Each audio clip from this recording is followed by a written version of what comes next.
قرن‌ها هست که از روغن زیتون برای مراقبت‌های مو استفاده میشه و خواصی مثل افزایش رشد مو، خواص ضد موخوره‌ای و خواص حتی ضد شوره سری برای اون ادعا میشه. توی این ویدیو علاوه بر اینکه می‌خوایم اینها رو از نظر علمی با هم بررسی کنیم، می‌خوایم ببینیم برای چه موهای روغن زیتون مصرفش مناسب‌تره و از اون طرف با چه روشی و چه مکانیزم درستی استفاده کنیم که بیشترین اثر رو داشته باشه.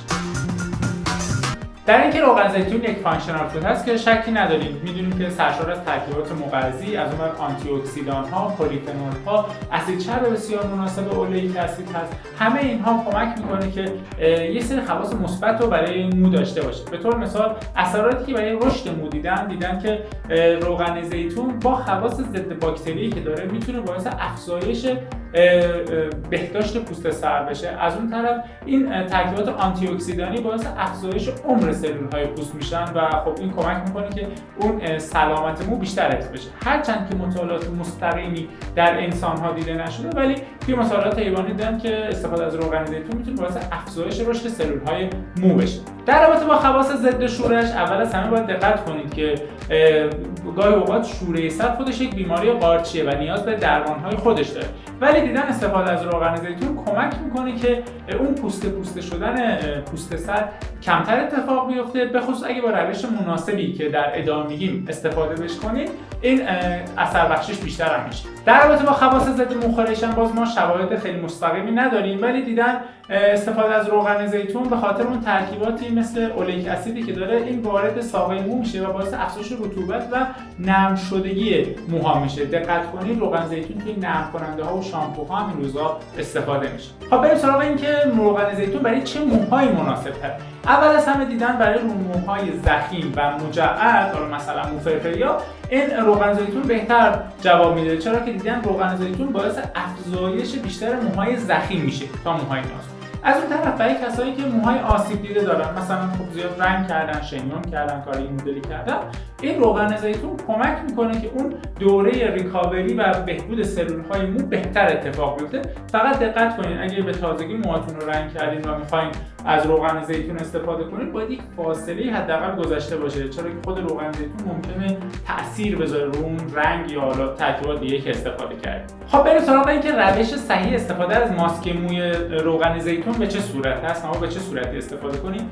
اگه تا حالا از روغن زیتون برای موهاتون استفاده نکردین، بار اول همون 1 تا 2 قاشق غذاخوری بیشتر استفاده نکنید، چرا که شاید اصلا آلرژی داشته باشین و ندونید و استفاده از روغن زیتون براتون مشکل ساز باشه. ولی اگه تا حالا استفاده کردین، اون حجمی که پیشنهاد میشه بین 1/4 تا 1/8 لیوان روغن زیتون فرابک هست که اگه فرق روغن زیتون ها رو نمیدونید، ما یه ویدیو جداگانه داریم که لینکش رو توی دیسکریپشن قرار میدیم، همینجا میتونید اون رو ببینید.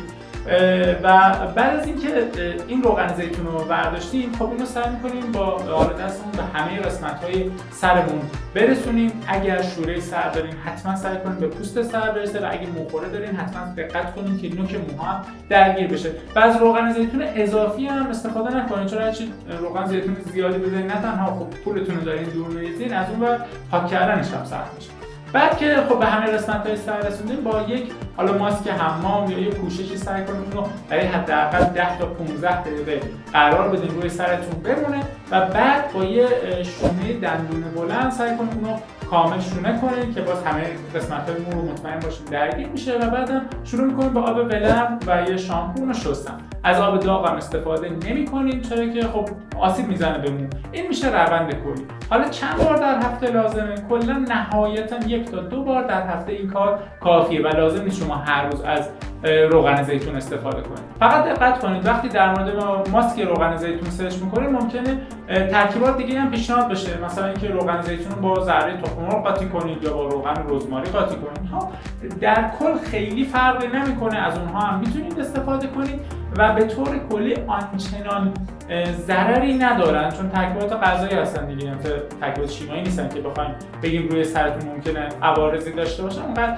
عوارض ندارن، ولی برای اینکه اثر بخشی بیشتری داشته باشه باید حتما سعی کنید از روغن فرابک یا بک استفاده کنید، چرا که اون همه ترکیبات مهمی مثل پلیفنول ها و آنتی اکسیدان های گفتیم خب در روغن های زیتون اصل بیشتر هست دیگه. بس حتما اون ویدیوها رو ببینید. امیدوارم نکاتی که گفته شد به دردتون بخوره و همیشه موهای خوب و مجعدی داشته باشید. مرسی که این ویدیو رو دیدید. منتظر ویدیو بعدی ما باشید.